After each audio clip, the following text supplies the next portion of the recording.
Afternoon, today we're going through everything you need to know about ISO in under 5 minutes. Hopefully. Let's go.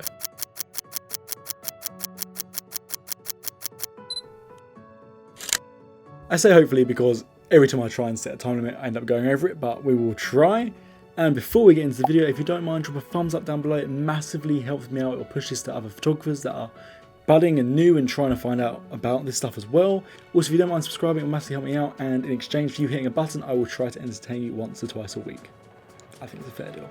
Okay, so if you haven't already seen my video on the exposure triangle, pause this video, go hit these button up the top here or in the description down below, and go watch that video and then come back and watch this one. It will make a hell of a lot more sense. Okay, so now we know what the exposure triangle is, let's deep dive into ISO and everything you need to know about it. So ISO is the setting in your camera that determines how sensitive your sensor is to light.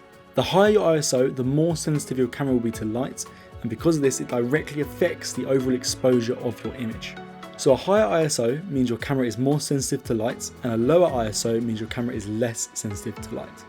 Knowing this, it might sound like having a higher ISO is the best way to go because it's more sensitive to light and that gives you more freedom to play around with your aperture and your shutter speed. However, as we talked about in the exposure triangle video, there is a trade-off with every setting, and the trade-off with ISO is that you start to introduce more noise and more grain the higher you put your ISO up.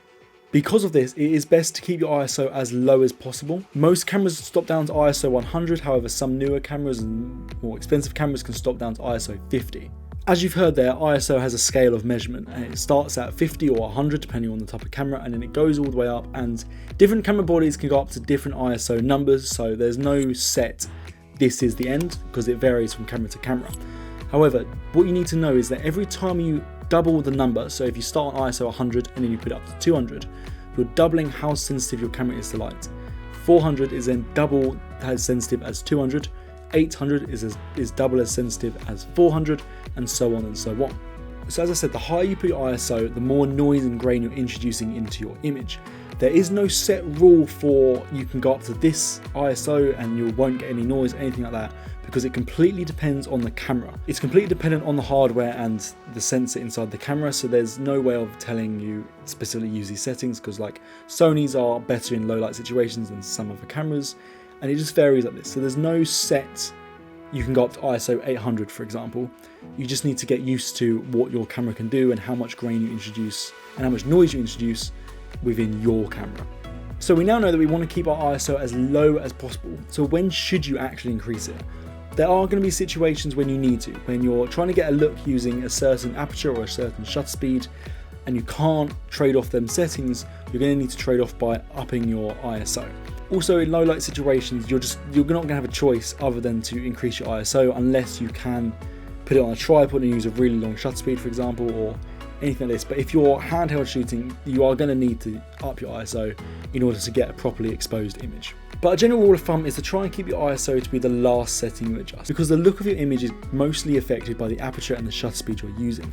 So you want to make sure these are dialed into what you want first and then adjust your shutter speed accordingly to get a properly balanced image. Obviously, in some situations it will not be possible to keep your ISO nice and low, but try and keep it as low as you can while still exposing correctly. And this is where understanding all three settings comes into play, because then you can then adjust them accordingly and get the look you want.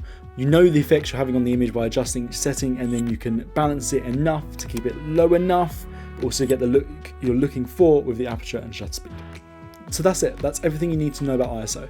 If you want to find out how to use this in conjunction with aperture and shutter speed and you haven't already checked out that exposure triangle video, link is in the description below. I highly advise going and checking it out, and I'm also going to be making separate videos on shutter speed and aperture.